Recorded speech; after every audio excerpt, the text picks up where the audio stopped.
And remember to silence your cell phones if you have them. First item on the agenda is approval of the agenda. I'll move it. Second by Taylor. All those in favor say aye. Aye. Opposed say nay. Passes 5-0. Items 2 through 6 constitute a consent agenda of routine action items to be considered by one motion. Items pass unanimously unless a separate vote is requested by a board member. Item 2 is approval of the minutes of the July 16th meeting. Item 3 is approval of the claims. Item 4 from Human Resources includes A, approval of memorandum of personnel transactions, B, authorization to initiate the hiring process, and C, authorize the chairman to sign professional services agreement with Tom DeBont, medical examiner investigator. It's nice to have another one of these hired for the county. The resume and certifications are included in the backup materials. Item 5 from the county auditor is to receive the auditor's quarterly report. And item 6 from Secondary Roads is approval of permit to work in the county right-of-way for Mitch Parker. I'll move the consent agenda. Second. Second by Nelson. All those in favor say aye. Aye. Opposed say nay. Passes 5-0. Item 7 from the Board of Supervisors for action from Mr. Taylor is approval of resolution thanking and honoring Andrew Pearson for his contributions to Woodbury County and this community. Thank you very much, Mr. Chair. So Andrew Pearson has worked in our community for many, many years, and sadly, according to my daughter, he is retiring this year and will be very missed from East Middle School, as well as the Woodbury County Jail, the juvenile court system, and many, many youth in our community. So wanted to take a moment to honor Andrew and was wondering if you would mind if I read the resolution. So it reads as follows. Whereas Andrew Pearson recently retired in July of 2024 from a lifelong career of service, education, ministry, and justice in Sioux City, and whereas Andrew overcame a childhood in diversity in which his faith and resiliency helped him overcome trial and discrimination, succeeding at age 13, recently learned to be Boy of the Year finalist, the only youth selected nationally from a 5-state region of the Midwest. Whereas Andrew served Woodbury County Sheriff's Office for 7 years with honor and justice as a jailer in the Woodbury County Law Enforcement Center. Whereas Andrew served as a juvenile court officer, helping troubled youth to overcome their own adversity with his experiences of resiliency and faith. Whereas alongside with principals and positional leadership such as Dr. Mike Rogers, Tom McGuire, Eric Osomsky, Andrew exemplified volitional leadership for over 27 years in the Sioux City School District, counseling kids from every walk of life.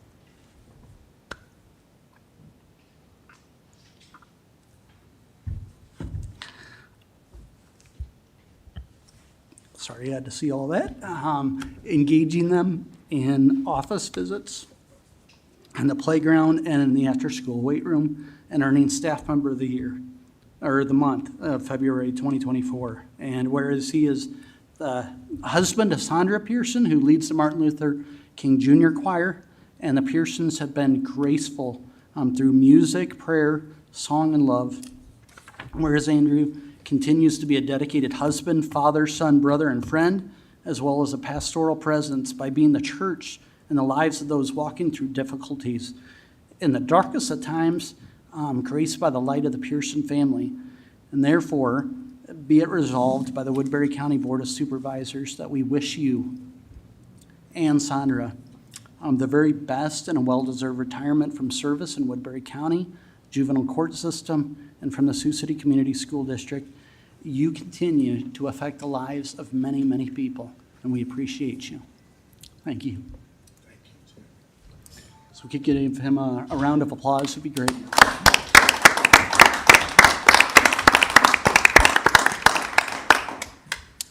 I'm going to give this to you if that's okay. Thank you. I'll move the resolution. How about we do Yeah, that? we probably Make it should do official. that too. If I I'll second. get it together. Motion by Raddick, second by Nelson. All those in favor say aye. Aye. Opposed say nay. Passes 5-0. I was going to request that maybe you sing the resolution too, just in honor of Sandra directing the choir. Give that a amen. Thank you.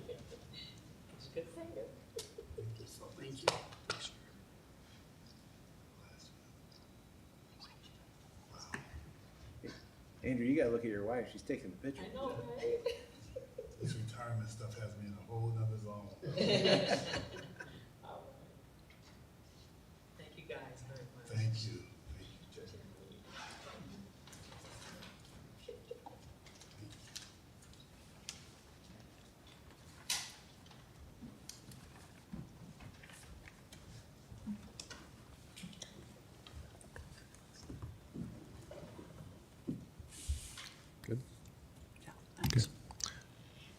Okay, yeah. Thank you. Thank you for coming. Thank you so much. Item 8 from Emergency Services Director, Mr. Byer, is approval to eliminate 1 part-time paramedic and add 1 full-time paramedic position.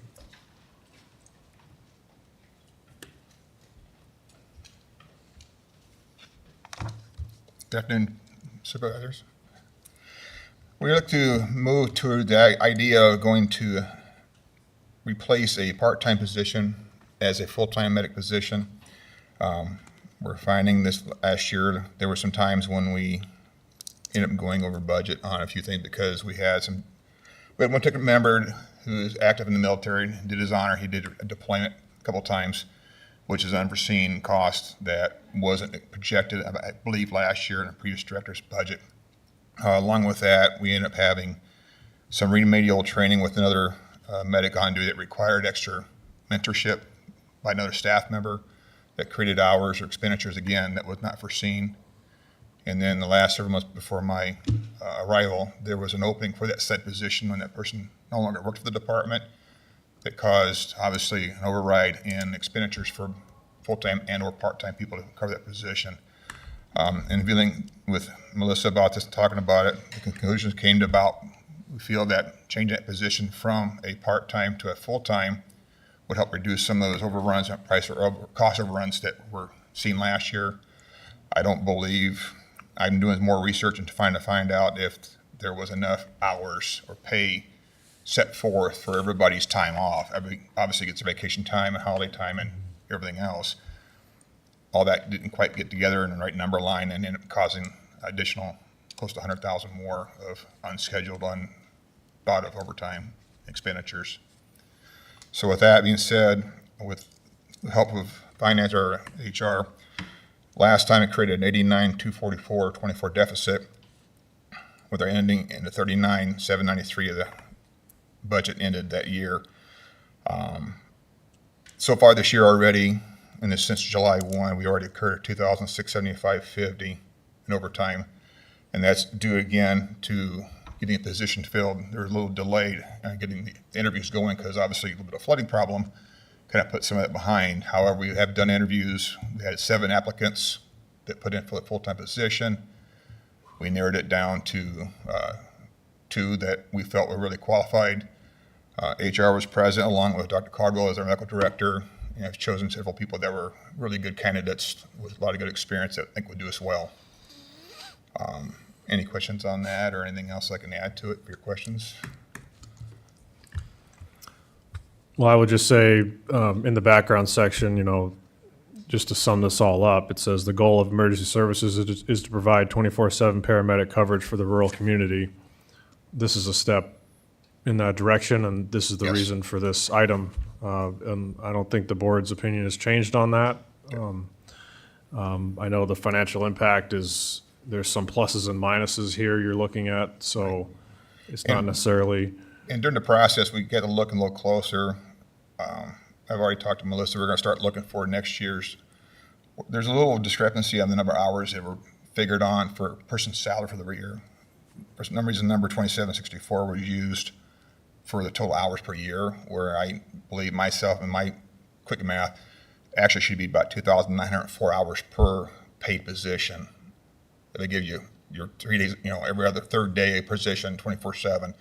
So that number is 200 hours short from the 27 they've been using till now. So I'm hoping next year when we come forth for you guys in the budget year, we'll have good, solid, clean numbers that really reflect the true expenditures. So is it fair to say part of this is just correcting some of the budgeting? Yes. Of last fiscal year? That's the hopes. And making sure it's reflective of what's. So like I said, I want to work with Melissa and HR and then Mrs. Scaff and try to figure out a good way to get a good, clean, updated numbers to find out, not say point fingers, just get it fixed and resolved. One of the things, talking with Drew and we're talking with Melissa also, that I like about this is that we've got 6 full-time, 3 paramedics, 3 MTs right now, and we've got 9 part-time on the roster that we can Well, call until in. today, we had one that resigned today as the Okay. EMT part-time, but yes, we still have a pretty good force. That's a lot to manage, in my opinion, on the part-time side. And I think it makes more sense to have a full-time and then reduce that roster, because we are paying those people holidays, that sort of thing, even if they're not being Correct. called in. And so I think it makes more sense to have some really good people and not have a list a mile long, and just clean it up. I think that you said that as Lobo, you're trying to clean this up. And I Yep. think that this is a good step towards that. That's the hopes. Yeah. Mr. Taylor? Thank you, Mr. Chair. So what is the overall financial impact in terms of reducing the part-time and then adding the full-time? Well, the financial impact according to this would be $1,042.59 on page 2 of the Is letter that- here and stuff. 100,000? If you go to looking at the FY 25 year budget, according to what I've been getting today, for a full-time position with the gross election taxes is 104,8126. And that's off the fiscal 25 year budget numbers. Okay, and the part-time was what previously? The part-time for the net pay is only 4,338.67. So the part-time numbers, it's hard to decipher because obviously that was part of the I'm finding, that I don't think that each person's number of vacation hours or comp time or PTO, whatever you may call it, is compensated for. Obviously, if you got 3 employees and they're all earning 100 hours a year, they can only carry X number over. Well, to me, if Matt here is scheduled to have 50 hours of vacation time, I need to make sure I have a body to account for that time. Even though we're still paying Matt for his time off, I still have to pay somebody else to come in and fill that spot. Yeah. And I don't know if that numbers were ever really tallied to show that need. Okay, I'm just trying to figure, it says the financial impact to be a little over 100,000, but then we had this part-time line ended with this $89,000 deficit. So my only, No, that's fine. I'm supportive, the only thing I'm trying to figure out is what are we adding on financially, and does that incur a budget amendment? So I'm just trying to figure out like how much more, because obviously we're saving on the part-time side. Right. And we're adding on the full-time side, so what's our shakedown, if that makes sense, and probably saving a little on overtime? Right. I mean, for example, going through last year's numbers that ended in June 30th, on the full-time medic, we had budgeted $223.89. With the EMT part-time budget is $10,833 for a total of $712. That was for the medic part of it, but obviously we ended up going over that number by close to 100,000 because it needed the paramedic fill-in spot. Where on the EMT side, the non-medic, of course, was budget 205,158. The only expenditure was 48,206. I think what happened maybe there is I think those two numbers somehow got inverted to where the 10,833 should have been the part-time EMT and then flipped around. So the numbers I can't really tie down very well at the moment for you. I can work on it and get it back to you if needed. I got it. I'll help real quick. Great. Received that email from Michelle, and I asked her. I'm Melissa Thomas, Human Resources Director. So a part-time, the position, it was, the net pay would be like $4,338 because it was budgeted at such a low FTE, like 0.05 compared to 1.0, which we would like to increase it to now. So increasing, as far as benefits, that's kind of the big side of it. That's like 24,000. And then the gross salary for a full-time position is 74,190 budgeted. So that's where.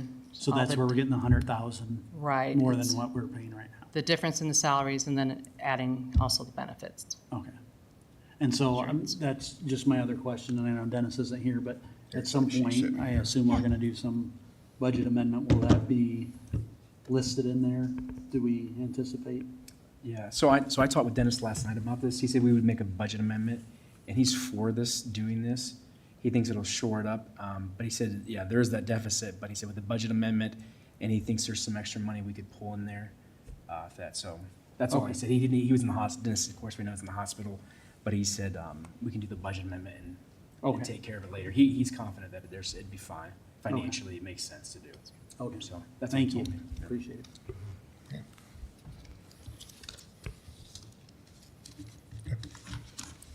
Anything else to add? No, sir. Any other questions? Thank you. And I'll move to approve the deauthorization of a part-time paramedic and the authorization of a full-time paramedic. Second. Second by Nelson. Hearing no other discussion. All in favor, say aye. Aye. Aye. Opposed, say nay. Passes 5-0. Item 9 from Secondary Roads. County Engineer Mark Nera includes A for action, award the quotation for concrete patching to Concrete Plus for $29,700. Good afternoon, Mark Nara, Woodbury County Engineer. The proposed quotation for concrete is to take care of patches that are right in front of our main entrance door, and coincidentally over by our west entrance as well.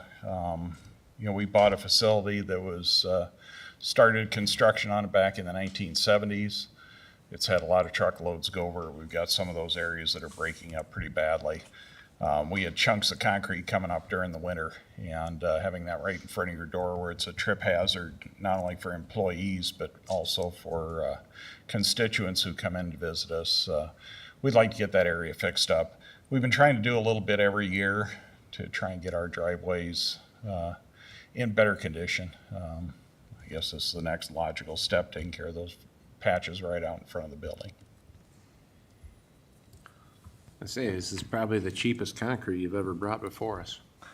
Well, I guess they're sizable patches, but they're not overly large, but. I'll move it. Second. Motion by Raddick, second by Nelson to move the concrete. All those in favor say aye. Aye. Opposed, say nay. Passes 5-0. Item B is approve the contract for overburden removal at the Little Sioux Pit with Bedrock for $108,000. We need to do some additional stripping to get to some more gravel for our gravel road improvement project. Coincidentally, we need some dirt to rebuild the trail for the conservation department too. So our contractor is willing to haul it over there for us to roll and place it. So it's good timing for both Woodbury County and the conservation department at the same time with this project. So. Second. Motion by Taylor, second by Nelson. All those in favor say aye. Aye. Opposed, say nay. Passes 5-0. I'll get these signed and back to you in a moment. A little good news, if I might, County Road D50 is completely open to traffic now. Pavement markings are in place, shoulders are done, so the new highway is open for traffic. Mr. Taylor. When do they close Christie Road going over Christie Road. Roundabout. the roundabout? Yeah, I understand. Well, they gotta complete the paving of the gravel first. That's Right, phase one. they've got to complete the runaround too. Last I was out there, they hadn't fixed that runaround to get back to the other road. They've been working on Elk Creek Road going around the curve. That closed about 2 weeks ago, fully to traffic. That one's not a very difficult detour to overcome. They just go to Singing Hills and then up. Old And I Lake. saw the egress on the stub, but there's a sign out there that says closed to through traffic, and we just keep going around it because it's not closed yet. Yeah, well, Don't do it unless you have to, but I just wanted yeah. to. see You know, if you we had a date. we do have to keep things open for local traffic and keep it open for the residents on the old Lakeport stub. So road closed to through traffic will remain there, but, Okay. and then we do have provisions so that the fire department and ambulance from Sergeant Bluff can get through. The contractor's aware of that. But the actual intersection itself is, I was out there Monday night, it was still open. So I guess that was last night. I'll check it tonight on my way home. Thank My you. inspectors are supposed to be keeping a tight leash on that project, because we also have to deal with some pedestrian access issues out there as well. And I don't think the pedestrian bypass has been built yet either. That needs to be done before that intersection closes, so I'll be checking on it. Okay, appreciate it. Thank you. Item 10 is reports on committee meetings. I do have a few. We do have 2 weeks to cover, so Of course, Community Action Agency, you guys get the minutes on that. We did have a meeting there. MERD, we did the emergency grants. I did question, one of the grants was awarding some $15,000 worth of gift cards to one retailer. I just thought that was kind of questionable as an award because there's no way of necessarily tracking or giving those out fairly. But the nature of the award process, they could use this as an award, and it's within their category or legal right to do so in this award, so they did it. But there were, I think, 4 or 5 different organizations that were awarded 11 to 15,000 each to help people get sheetrock or drywall, or same thing, insulation, whatever. That may be needed in some of the areas. I guess different organizations requested different things. So if one requested gift cards, one requested building materials, one requested other supplies, that's why they got awarded what they got, because that's what they asked for. Also had the Siouxland Initiative, I attended in Matthews Place. Had a unique presentation from South Sioux City on a project that is there in the top goings in the nation to get this project called ProTix. They're open about their project. They want people to ask questions. They want people to know about them. What they are is they're intending to take the waste from places like food production facilities and use that waste to naturally kind of farm insect protein that will be then used for animal feed. So kind of a unique and gross business model, but surely one to have low production costs because most of it's just a naturally occurring process. But they already have ground purchased in South Sioux, or actually it's on the edge of South Sioux and Dakota City. So it's kind of one of those true regional projects there where it's in 2 cities and South Sioux is taking the lead as far as bringing them there, so interesting. So July 10th, this is from a little while ago, but had the 911 Service Board. And just 2 things stood out to me. One is, and I don't remember the exact number, but during the flooding, the exponential amount of calls that were going through radio traffic and 911 calls was up something like 300 to 400%. And there were only maybe 3 times where somebody couldn't get through for just a couple of seconds, which is really amazing if you think about it. A lot of times we don't think about these things until they don't work or they don't happen. So that was really positive.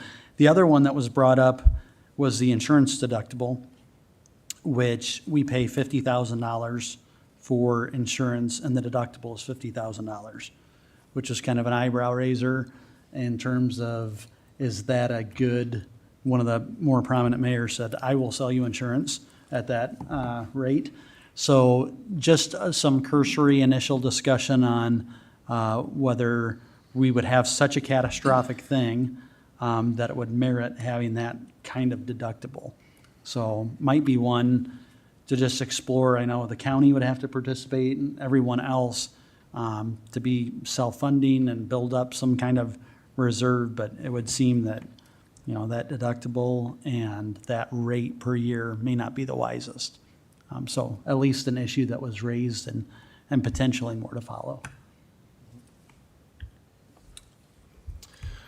I have an update in regards to an issue that I'll, just for give the board a heads up, I'll be probably bringing forward next Tuesday for action. That's to open up another process for another MOU with the attorneys union. Reason for that is we're all aware from tracking the memorandum of transactions that the attorney's office is now down 8 positions in the prosecutor's office, which is a highest number since any of us have been dealing with this, and represents more than a third of the office. And I'm not okay with that, and dealing with public safety, having those many vacancies, and I would hope everyone on the board is also not okay with that. And so the question becomes, what do we do? Yesterday, I sat down with the union, specifically the union rep, the president, vice president of the union, the treasurer, and another member of the union, along with Melissa Thomas, our HR director. And I just wanted to make sure that I understand where the union members are at, because there is sometimes a communication bubble that exists between elected officials, their staff, and the unions with their heads, and also the board, which contracts directly with the unions and yet budgets for the elected officials that oversees the staff. And long story short, the board is going to need to act to open up the MOU process once again. I believe there's several things we can do that I'll bring forward as a recommendation based upon my discussions with several members of the union, getting a feel for what they believe is our issues. And it's not just wages. I think it's fair to say the last couple departures in the office have not been solely due to wages, but just this is a national issue. If you look up, you can read articles. This is an issue that's impacting a lot of different governments. So we have to be creative. There's some things we can do with wages. There's some other things we can and should do with home life balance and things like that that we'll be discussing. But just want to give everyone a heads up. The process is open the MOU, allow Melissa to work directly with council to draft something, and then at the same time I'll have a report on what we discussed with the union representatives, and a document will come back from our discussions as a board, and the board will then approve potentially that additional MOU. It's sobering to think about this happening again, but the board touted and took great steps when we did this last time, and unfortunately the problem has exacerbated, and it is a problem. It is a public safety issue, and it's a dire circumstance. So we do need to act. Anything from you, Mr. Nelson? I've got quite a bit, actually. So we had Law Enforcement Center Authority meeting this afternoon. We had a lot of information that came out of that meeting. We've essentially got 6 items, 6 issues that we are working towards. 4 of them relate to substantial completion, 2 of them do not. In order to reach substantial completion, we have to have a report back on the finished testing and balancing. So we are waiting for that report. We have to have a report back on the completion of the seismic bracing. The seismic bracing is done, and it was inspected early this week, but we have to have a report back in order to do that. We need a operational permit for elevator 6, which that elevator is done. Unfortunately, we have been trying to get the inspector here since about the middle part of June. There's not many inspectors in this area of the state, and summer is a busy time. So we will continue trying to get someone here, but we have to have that permit in order for substantial completion. And then as far as actual physical work going on, there is 1 diffuser in master control, which is a result of those Entroba design issues. That thing will be in Friday and is a very rather simple install. So those are the 4 things that we are waiting on in order to hit substantial completion. There were 2 things that will have to be done as far as some other physical work in the building, but thankfully they can be done anytime between now and when it's cold.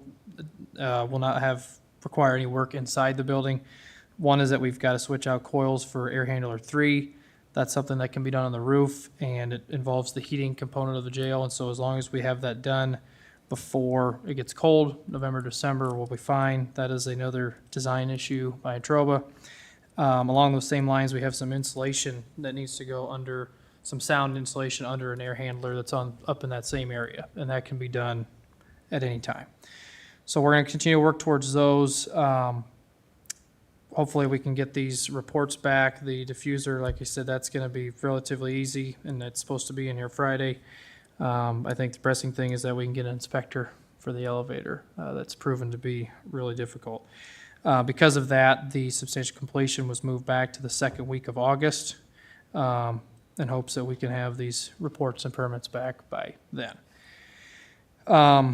I think the sad part was we had some really good news that came out of that meeting that was overshadowed by this, and this reflects on the work of the fire damper and the work that Shane Albrecht has done with Baker Group.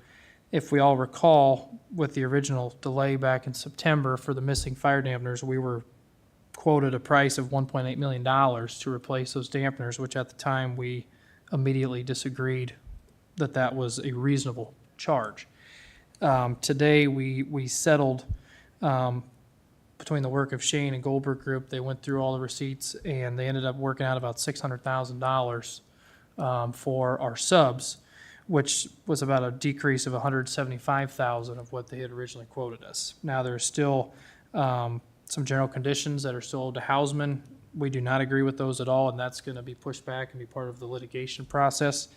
But we were able to save $175,000 and close a huge chapter on the fire damper issue, and I thought that that was a very impressive thing that we were able to get done today. You toured the facility yesterday afternoon. Want to say?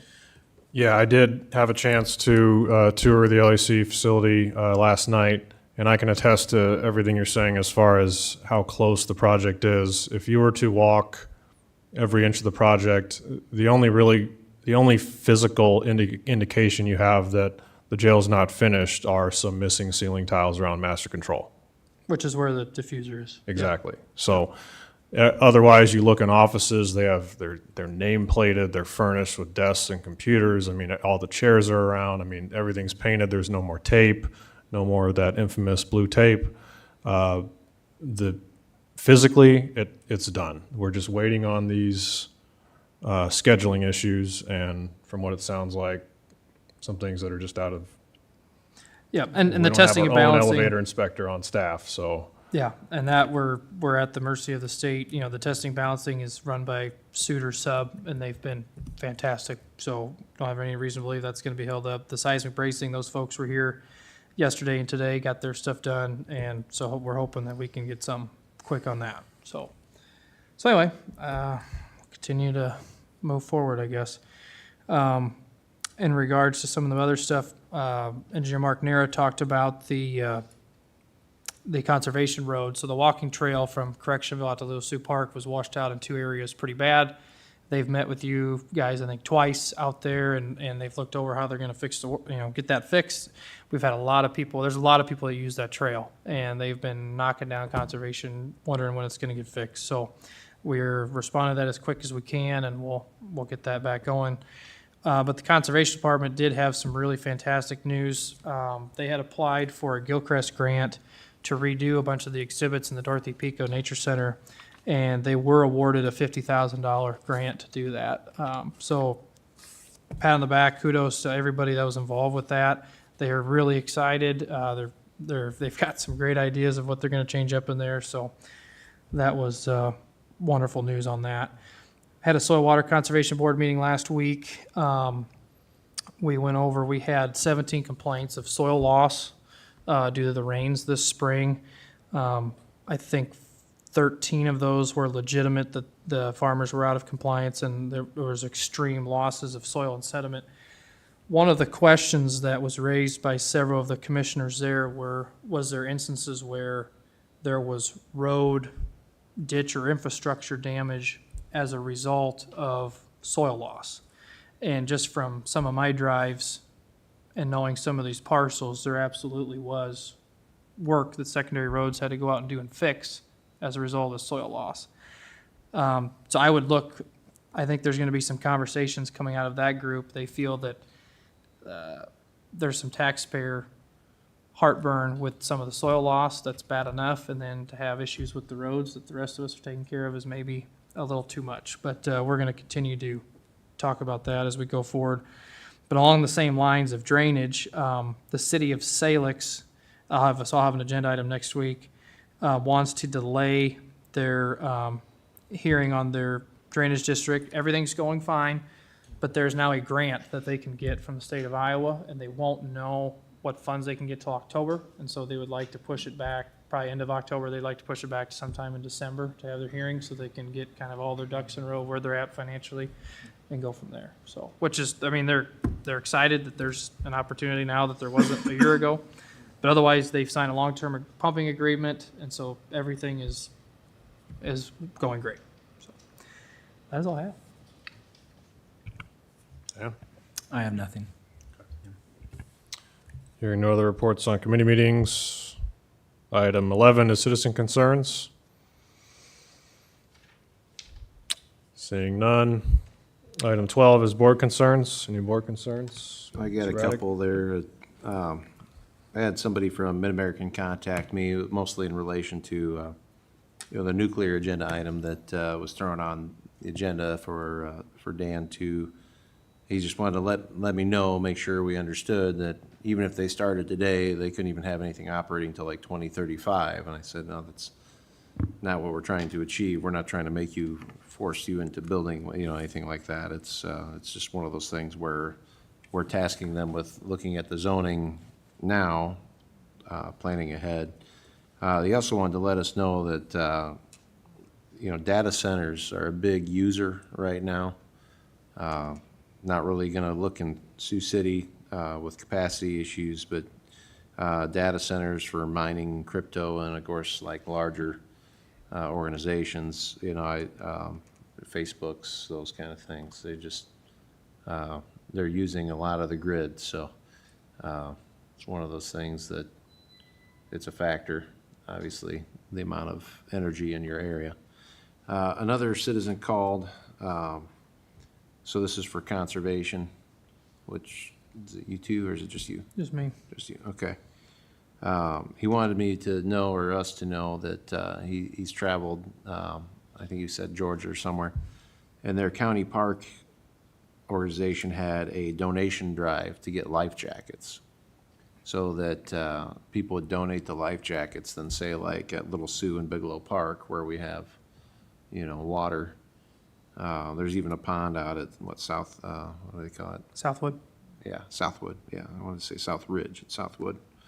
That way, you get all these kids' life jackets donated when your kids grow out, and then when somebody's got kids at a park, then those are free to use, or Sure. you could maybe even charge $1 rent or something, but it's free revenue for the parks. Sure. That's all I got.